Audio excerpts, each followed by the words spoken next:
Family drama. First story is titled, Am I the a-hole for telling my siblings I want nothing to do with our mother's funeral and won't help pay for it? I, 24 female, am the youngest of 5. My siblings are John, 33 male, Lucy, 32 female, Nathan, 30 male, and Erica, 28 female. Their, and possibly my, father left when our mother was pregnant with me. I say possibly mine because I do not know if he is my father or if another man is. Nobody does really. But anyway, our mother was an alcoholic and neglectful to us. My siblings all cut and run as soon as they could and left me alone with her. They never visited, refused to help me, and rarely called our mother. I was left to face her verbal abuse. I was there to pick up after her. She was not a good mother, and once I moved out, I cut her off completely. My siblings were upset I abandoned our mother, and our relationship has been tense since. I hate that they expected me to look after the woman who pushed me out, because that's all she did. Our mother became ill sometime last year, and in July, they were told she would not make it. I did not see her. They tried to talk me around, but like I told them, I made my peace years ago and I owed her absolutely nothing. She died very recently and now they want me to attend a funeral and help pay for it. I said no. They tried to guilt me into it. I told them I want nothing to do with the funeral and I was not going to spend a thing on the woman who treated me like crap. More guilt trips happened and then I pointed out I did it alone for 4 years. I had to clean up her puke, bathe her, make sure she didn't hurt herself. I had to clean puke off myself more times than I care to remember. I had to fend for myself all alone. I did my time. I was done. They are pissed, upset, hurting, etc. And I get it. But I don't think I owe them either. They didn't help me when I needed it, so why would I help them now? Am I the a-hole? Now for the top comments of this post. My siblings were upset I abandoned our mother. Not the a-hole.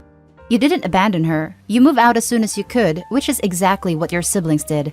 You spent a significant amount of time looking after her on your own. I'd say you've done more than your fair share. OP's siblings abandoned her.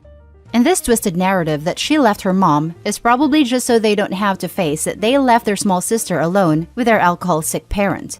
Shame on them. OP is the scapegoat, and the others are upset that she's rocking the boat. Her siblings were raised by a very toxic person, so it's no surprise that they are dysfunctional as well. Definitely not the a-hole, and she is justified in cutting her siblings off if they continue their behavior. Not the a-hole. I think it's hypocritical of them to say you abandoned her when they left as soon as they could and didn't look back. I would have said no a-holes here because they are also dealing with a neglectful childhood and all the trauma associated, but they have absolutely no right to hound you to be a part of anything you don't want to be. I think you're really strong for standing your ground here. All the best, OP. This is how I feel. Like, I get they might have forgiven her, and that's great for them. Maybe they care more now. But that doesn't mean I need to. I was left alone with her the longest. I took care of her the most. I do not owe any of them more than I already did. Have they given you any reason for why they expected you to stay and take care of her when not one of them were willing to do it? Well, the younger of my 2 sisters said that time we fought about it, back when I moved out, that I was born into it so it was easier for me. But in general, no. Not the a-hole. You don't owe any of them anything. You've more than done your time and you deserve better. Enjoy your life and be happy on your own terms. Yes, I would have not stayed as long as I did, but I had nowhere to go, and I knew it would be hard as F to find some place for me that wouldn't get CPS involved. Now for the second story. My mother recently passed away and my wife won't stop making jokes and acting excited about it. It's really hurting our marriage. What do I do? My mother passed away last week from lung cancer. We did not have the best relationship for a good while, but it still hurt. My wife and her did not get along very well at all. They really just hated each other. They would take jabs at each other each chance they got. I was on my wife's side, as the fights were usually caused by mother. Because of her not accepting and always being a jerk to my wife, I stopped speaking with my mother. When I first heard that she had cancer, I did my best to try to fix our relationship. My wife even tried to help as well. We would bring her stuff and do things to try and help out. She would still say mean things to my wife. We stopped going to see her and helping her because of this. We got the news recently that she was on her deathbed. I went to say my goodbyes while my wife stayed at home. I was really sad when she passed away. To my surprise, only days later my wife started to make jokes about her and her dying. She'd say stuff like, "I hope hell is treating her nice," and just awful comments like that. She was really celebrating her death. She said it feels like Hitler died. Now, while I understood that she may be happy deep down that she died, I thought it was awful for her to continue to make these comments about her. She knew that even though I didn't have the greatest relationship with her in the end, that I still love her because she was my mother.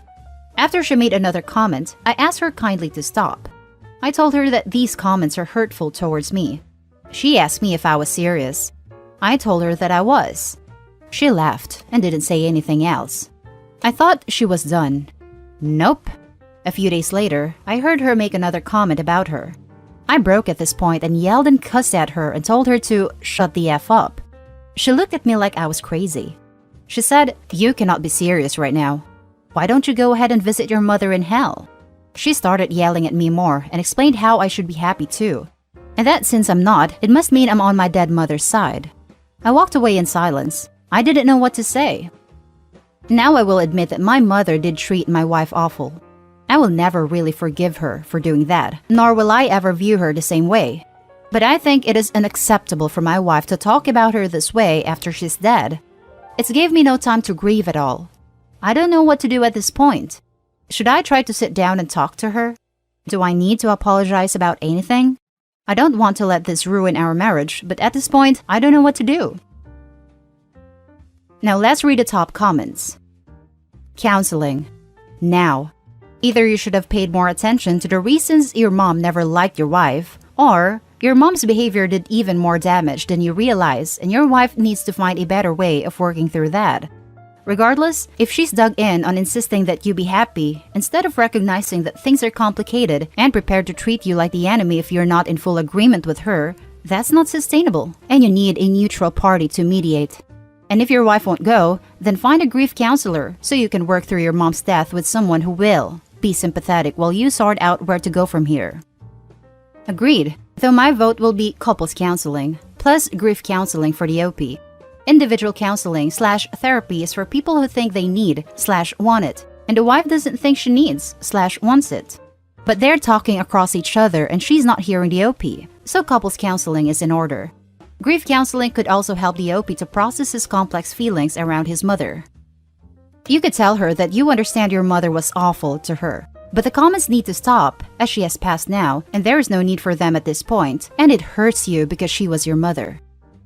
Or that if she really needs to express these feelings somewhere, she should find a better outlet for it. If she needs to keep a private journal to write out her feelings as they evolve, or even go to a friend's house to get snarky over cocktails or something.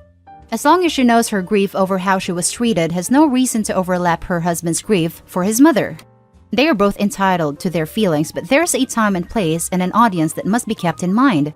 Opie's wife is considering none of this, and is still seemingly incredulous when he doesn't immediately push aside his grief to comfort her or validate her hurt feelings. She may feel damaged by this, or alone, but if her only way to seek support is to belittle his feelings and expect him to partake in really hurtful and ill-timed humor about a damaged relationship in his life that's now over, she has a lot of work to do on herself. She seems to feel entitled to her husband's energy to the point where she feels she can out a timeline on his mourning. Stop being kind about it. Flat out say stop it, even if the middle of her is saying it, and tell her it's unacceptable, and then change subjects or just leave the room she is in. I think it's past being kind about it. He told her to shut the F up. Deservedly so, in my opinion. The next story is titled, "Am I the a-hole for telling my daughter that it's her fault she was cut out of her grandmother's will and to stop complaining about it?" My daughter and my mother-in-law have never gotten along. I am completely on my daughter's side, for I do not think mother-in-law was a good person. Everyone else in the family chose to play along in hopes of getting some money, but my daughter was always the black sheep of the family. She is into political activism and she stood up to her grandmother. Mother-in-law made it very clear that she did not like me, or my daughter, and various cousins couldn't wait to feed mother-in-law information on my daughter. When my daughter got married, mother-in-law is literally scowling on all of the pictures, because my daughter did not wear white. To me, it was abundantly clear that she was not going to get anything in the will, but I was proud of her for making her own decisions. Mother-in-law died 6 months ago. It was fairly unexpected, but she was 80, so she had plenty of time to consider her will. And if anyone needs context on how bad the relationship was, she did not want to see either of us when she was in the hospital. As I expected, she only left money to the family members who obeyed her, but my daughter was devastated. She has been complaining for the past 6 months about how her cousins' lives have changed. They will never have to worry about anything. They are buying the fancy houses, planning huge trips, and I am tired of listening to it. I snapped at her last night that it is her fault. I later elaborated that I meant they were her choices, and that she knew what she was risking. For the record, she is not a teenager. She is married with 2 kids, but she got very upset and said I was siding with her grandmother. Now for the top comments. Not the a-hole. She needs to build a bridge and get over it. At the end of the day, when someone writes a will, it's entirely up to them who they leave money to. If she didn't get on with her gran, why would she want her money anyway? Because it's money? I would take anyone's money. Not the a-hole. Your mother-in-law could bequeath her estate to whom she pleased, and your daughter willingly chose not to play grandma's game. I am expecting to be in a similar position as my son and my mother are inseparable. But my daughter is mouthy, difficult, stubborn, such that grandma doesn't want to be around her much, even as a young child. I will tell my daughter the same thing if needed. Not the a-hole. Actions have consequences, even when those actions aren't necessarily wrong at the time. No a-holes here, except Granny. Her grandmother was toxic, and her cousins enjoyed participating in the toxicity and eventually profited from that. How freaking gross. You aren't siding with her nasty grandmother so much as acknowledging that neither of you participated in the toxicity, which means you got no windfall from her death. Your daughter can regret that, but hopefully she also owns that she lived her most authentic life without someone wanting to dictate the color of her wedding dress or other pretty parts of her life. Now for the last story, am I the a-hole for not wanting to name my daughter after my husband's late wife? The situation is horrible. I'm literally losing sleep over this. My 32 female, husband 36 male, lost his late wife to cancer. They were married for just 3 years, and he still has contact and a very good relationship with her family, which is a good thing.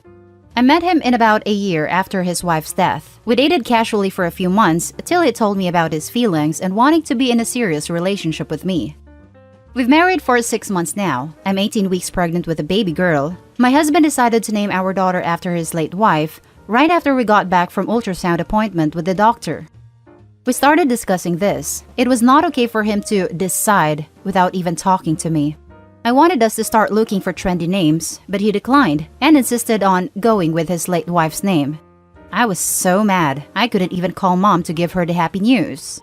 I tried approaching him again, but he told me that I was just hating the name because of what it meant to him. He then literally started calling her with that name, and to make matters worse, he contacted her family and told them he was going to name our daughter after her.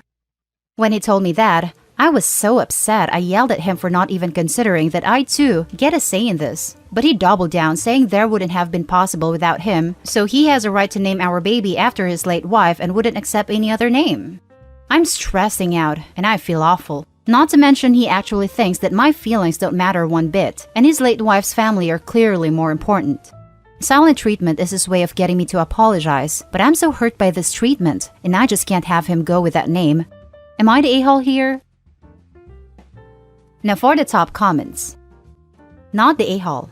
The red flags are him naming the baby without even considering your input, refusing to acknowledge that you, as the mom, have a say in the name, and trying to socially manipulate you by telling his late wife's family. You need to get some space from this man and reevaluate your choices. Therapy at least for both of you, if you choose to try and save this relationship. Thank you for this. I hate bringing to dump him because he's clearly in need of some therapeutic work. But I'm also thinking OP should be wary of letting him sign the birth certificate. How can he not realize how he's traumatizing his daughter? Hi, named you after my first wife. And how he's not being a massive a-hole, establishing the name. So many red flags, OP. So many. This. Really hope you take a beat to evaluate your relationship because this is more than just a name, which itself is controversial. You are her mother. And you get an equal say in her name. This is a very worrying sign. Does he bulldoze you in other parts of the relationship? And for what it's worth, when he tries to pull the "I helped create her" card, here's some receipts for you. 1. You put in just as much work in the conception as he did. 2. You are carrying her for 9 months. 3. You're birthing her. So you're actually doing far, far more work than the couple of pumps it took from him. Yes, you're right. I wish he could understand how much he's hurting me right now. And the fact that he told his late wife's family that he is going to name our daughter after her is so upsetting. He should have told me. I never expected he'll pull this, especially after the doctor's appointment. Not the a-hole. Given his manipulative behavior, I would let the labor team know that he is not allowed to sign any naming documents when the baby is born. He could try to go behind your back and name her while you are exhausted from birth. Yes, ultimately the one giving birth is the one who the hospitals defer to on the birth certificate.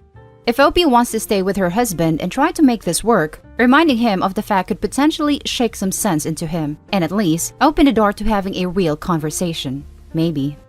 Husband, I want to involve you in the name and make this a joint decision. But if you keep doubling down on name and refuse to engage with me on choosing the name, I'll be forced to move forward with choosing a name alone. I would really prefer to not have to do that. And those are the stories for this video, guys. As always, leave a comment below and don't forget to hit like and subscribe for more content. I'll catch you with the next one. Stay safe.